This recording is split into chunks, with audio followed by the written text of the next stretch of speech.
बिहार चुनाव से पहले आज नीतीश सरकार का आखिरी बजट। वित्त मंत्री सम्राट चौधरी दोपहर 2 बजे विधानसभा में बजट पेश करेंगे। 3.25 लाख करोड़ का होगा बजट। चुनाव को देखते हुए बड़े ऐलान संभव। सूत्रों के अनुसार महिलाओं, युवाओं और किसानों पर केंद्रित होगा बिहार का बजट। रोजगार, शिक्षा पर होगा जोर। बढ़ाई जा सकती है बुजुर्ग और विधवा पेंशन। बजट से पहले तेजस्वी यादव की बड़ी मांग। महिलाओं को हर महीने 2,500 रुपए और 200 यूनिट फ्री बिजली देने को कहा। 500 रुपए में गैस सिलेंडर उपलब्ध कराने की भी मांग की। सुबह 11 बजे से शुरू होगी बिहार विधानसभा की कार्यवाही। बागी विधायकों पर कार्रवाई। परीक्षा में धांधली, लॉ एंड ऑर्डर जैसे मुद्दों पर हंगामा कर सकता है विपक्ष। महाराष्ट्र विधानसभा का आज से 13 दिवसीय बजट सत्र। सुबह 11 बजे से शुरू होगी सदन की कार्यवाही। महिला सुरक्षा के मुद्दे पर हंगामा कर सकता है विपक्ष। महाराष्ट्र विधानसभा के बजट सत्र से पहले महाविकास अघाड़ी ने की बैठक। सत्र के दौरान सरकार घेरने का प्लान बनाया। एमवीएन ने सरकार की चाय पार्टी का बहिष्कार किया। महाविकास अघाड़ी की चाय पार्टी के बहिष्कार पर बोले सीएम देवेंद्र फडणवीस, उन्हें बातचीत का मिला था मौका। हम विपक्ष को सदन में बोलने के लिए देंगे लंबा समय। महाराष्ट्र के बजट सत्र पर उप मुख्यमंत्री अजित पवार ने कहा, विपक्ष ने हमें एक पत्र भेजा है। हम निश्चित रूप से सत्र को सुचारू रूप से चलाने की कोशिश करेंगे।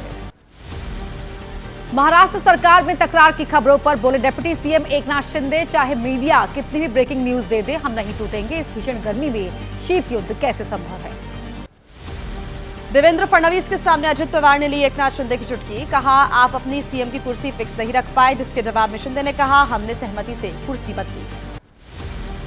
आज दोपहर 12 बजे पेश होगा छत्तीसगढ़ सरकार का बजट। वित्त मंत्री ओपी चौधरी विधानसभा में पेश करेंगे। 1,60,000 करोड़ से ज्यादा का हो सकता है बजट। हो सकती है कई बड़ी घोषणाएं। कर्नाटक विधानमंडल का सत्र हंगामेदार रहने के आसार हैं। आज से 15 दिन तक चलेगा सत्र। कई अहम मुद्दों और विधेयकों पर चर्चा होने की उम्मीद है। 7 मार्च तक बजट पेश होगा। नागालैंड विधानसभा का भी आज से शुरू होगा बजट सत्र। राज्यपाल के अभिभाषण से शुरू होगी सत्र की शुरुआत। गुरुवार को विधानसभा में पेश किया जाएगा बजट। जम्मू कश्मीर विधानसभा का भी आज से शुरू हो रहा है बजट सत्र। सत्र के पहले दिन सुबह 10 बजे उपराज्यपाल मनोज सिन्हा का अभिभाषण होगा। 7 मार्च को पेश होगा जम्मू कश्मीर का बजट। नेशनल कॉन्फ्रेंस विधायक एजाज जान का बड़ा बयान। कहा, साल के आखिर तक जम्मू कश्मीर का राज्य का दर्जा बहाल होने की उम्मीद। सीएम ने दिया है आश्वासन। दिल्ली विधानसभा में स्वास्थ्य सेवा से जुड़ी कैग रिपोर्ट पर आज चर्चा होगी। सुबह 11 बजे शुरू होगी सदन की कार्यवाही। उससे पहले सुबह 10 बजे पूरी कैबिनेट के साथ प्रेस कॉन्फ्रेंस करेंगी मुख्यमंत्री रेखा गुप्ता। दिल्ली विधानसभा अध्यक्ष विजेंद्र गुप्ता आज सुबह 10 बजे उपराज्यपाल वीके सक्सेना से करेंगे मुलाकात। 25 फरवरी को विधानसभा में उनके अभिभाषण पर देंगे धन्यवाद प्रस्ताव। दिल्ली में महिला समृद्धि योजना के लिए 8 मार्च से रजिस्ट्रेशन। योजना के तहत महिलाओं को हर महीने मिलेंगे 2,500 रुपए। बीजेपी सांसद मनोज तिवारी ने कहा, 1.5 महीने में पूरी कर ली जाएगी प्रक्रिया। दिल्ली के खजूरी खास चौक पर मंत्री कपिल मिश्रा ने सड़कों और निर्माण कार्यों का लिया जायजा। कहा, राजधानी की सड़कें जल्द होंगी गड्ढा मुक्त। दिल्ली के सीएम रेखा गुप्ता ने पूर्वांचल मोर्चा के कार्यकर्ताओं को हनुमान बताया। कहा, चाहे राम के गांव से हो या फिर सीता के गांव से, लेकिन आप सभी हनुमान हैं।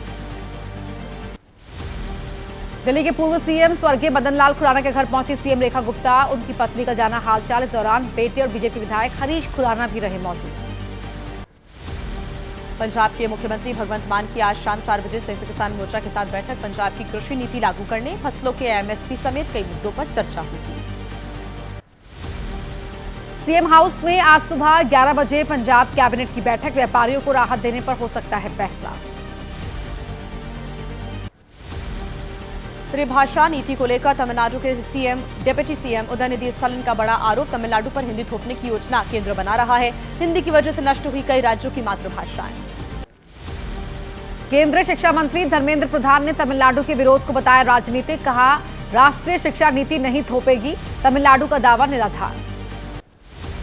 एआईएडीएम के नेता पलानी सामी ने सीएम स्टालिन पर आरोप लगाया है। कहा कि सत्ता में आने के बाद अलग रुख अपनाते हैं स्टालिन, लेकिन हम सिर्फ 2 भाषा की नीति का ही करेंगे पालन।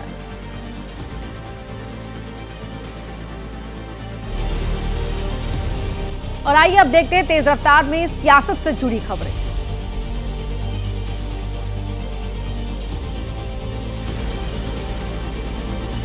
पीएम नरेंद्र मोदी के गुजरात दौरे का आज तीसरा दिन। सासनगिर नेशनल पार्क में करेंगे जंगल सफारी। राष्ट्रीय वन्यजीव बोर्ड की बैठक में भी हिस्सा लेंगे पीएम। महिला वनकर्मियों से करेंगे बातचीत। दिल्ली के भारत मंडपम में डेयरी स्थिरता कार्यशाला का उद्घाटन करेंगे गृह मंत्री अमित शाह। आज सुबह 11 बजे से होगा कार्यक्रम। राज्यों में बायोगैस संयंत्र स्थापित करने के लिए एमओयू होंगे साइन। स्वास्थ्य मंत्री जेपी नड्डा आज सुबह 10 बजे दिल्ली के पालम में प्राथमिक स्वास्थ्य केंद्र का दौरा करेंगे। नजफगढ़ के ग्रामीण स्वास्थ्य प्रशिक्षण केंद्र एवं अस्पताल भी जाएंगे। दोनों जगहों पर मरीजों से बात भी करेंगे। केंद्रीय वाणिज्य एवं उद्योग मंत्री पीयूष गोयल का आज से अमेरिकी दौरा। द्विपक्षीय व्यापार समझौते को लेकर होगी बातचीत। शुक्रवार तक अमेरिका में रहेंगे पीयूष गोयल। जमात इस्लामी पर लगाना चाहिए तुरंत बैन। बांग्लादेश की निर्वासित लेखिका तस्लीमा नसरीन ने मांग की है। कहा है कि नष्ट किया जा रहा है बांग्लादेश का इतिहास। औरंगजेब का जिक्र कर राहुल गांधी और ममता बनर्जी पर बरसे हिमंता बिस्वा शर्मा। कहा लेफ्ट और लिबरल्स हैं हिंदुओं के सबसे बड़े दुश्मन, लेकिन औरंगजेब भी खत्म नहीं कर पाया हिंदू धर्म। हिमंता बिस्वा शर्मा के बयान पर टीएमसी नेता कुणाल घोष ने पलटवार किया है। बीजेपी सिर्फ हिंदू मुस्लिम करती है, सभी धर्मों के लिए ममता बनर्जी के समर्थक हैं। बीएसपी में सभी पदों से आकाश आनंद की छुट्टी की गई। आनंद कुमार और रामजी गौतम को नेशनल कोऑर्डिनेटर बनाया गया। मायावती ने कहा आखिरी सांस तक नहीं रहेगा कोई उत्तराधिकारी। आकाश आनंद मामले में बीजेपी सांसद दिनेश शर्मा ने कहा कि यह बीएसपी का आंतरिक मामला है। मायावती एक परिपक्व राजनीतिज्ञ हैं, उन्होंने जो भी किया होगा अपनी पार्टी के हित में किया होगा। आजाद समाज पार्टी के प्रमुख चंद्रशेखर आजाद बोले ये बहन जी का अपना निर्णय। आज बहुजन राजनीति की विचारधारा को लेकर चलने का कर रहे हैं हम काम। मायावती के फैसले पर आरएसएसपी प्रमुख स्वामी प्रसाद मौर्य ने कहा यह पूरी तरह उनके अधिकार क्षेत्र का मामला, बहन मायावती ही दे सकती है सही जवाब।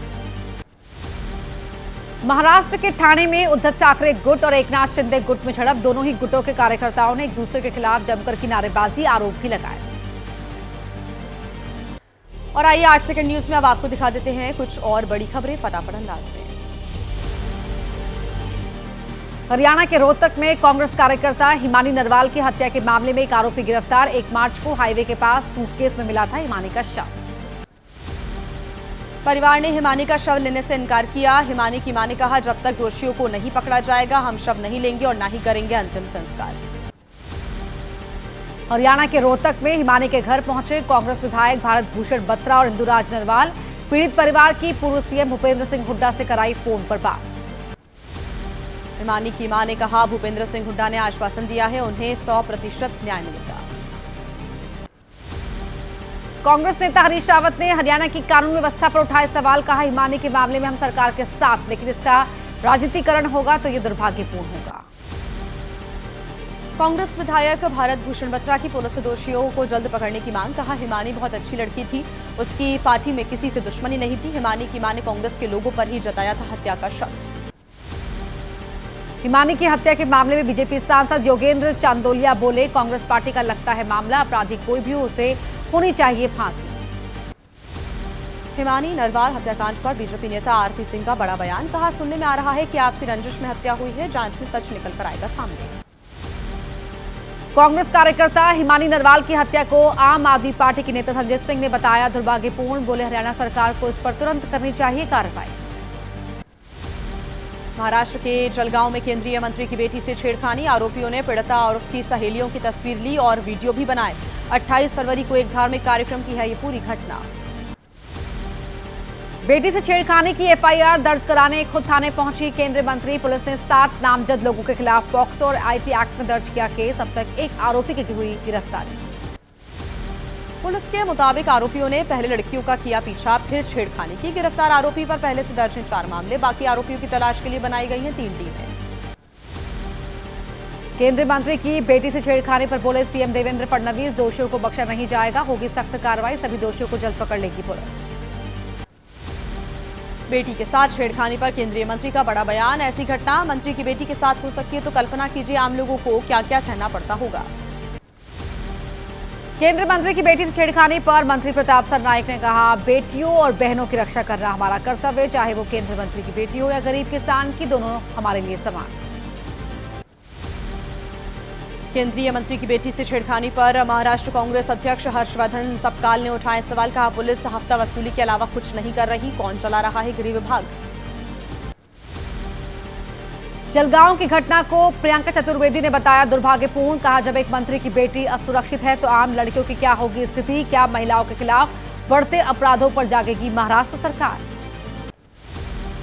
तेलंगाना सुरंग हादसे की मुख्यमंत्री रेड्डी ने की समीक्षा। नागर कुर्नूल के डीएम ने कहा, रेस्क्यू ऑपरेशन जारी है। सुरंग का एक हिस्सा ढहने से फंसे हुए हैं 8 लोग।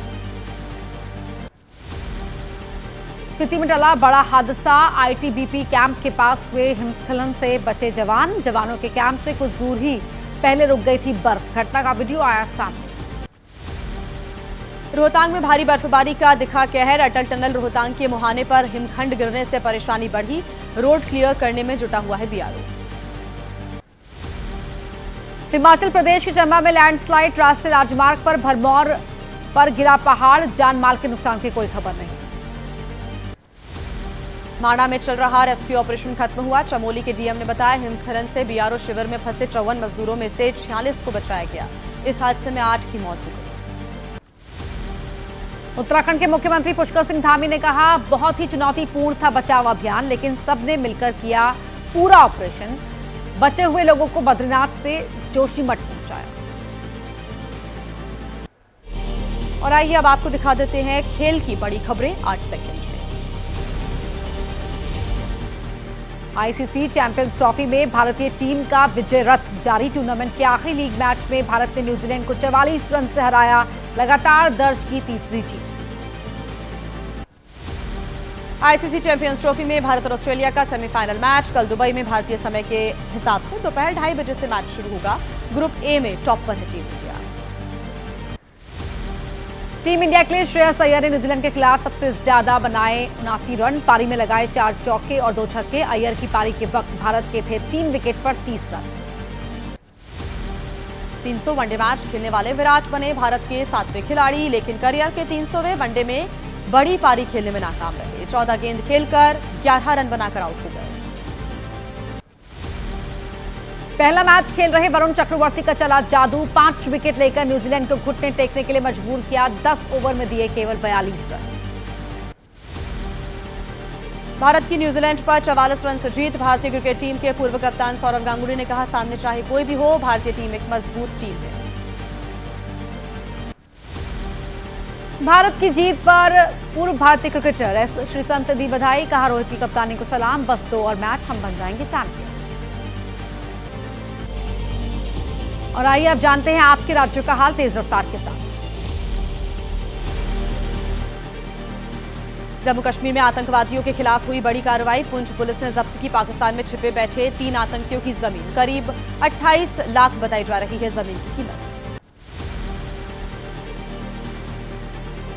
झारखंड में सुरक्षा बलों को नक्सलियों के खिलाफ बड़ी कामयाबी। 18 लाख रुपए का इनामी नक्सली आक्रमण गिरफ्तार। चतरा पुलिस ने बरामद किए भारी मात्रा में हथियार। दुबई में मौत की सजा पाने वाली शहजादी खान का मामला। दिल्ली हाईकोर्ट में आज सुनवाई होगी। शहजादी के पिता ने की है विदेश मंत्रालय से दखल की मांग। अश्लील कॉमेडी मामले में आज सुप्रीम कोर्ट में सुनवाई। रणबीर इलाहाबादी और आशीष चंचलानी ने दाखिल की है याचिका। सभी मुकदमे मुंबई ट्रांसफर करने की अपील।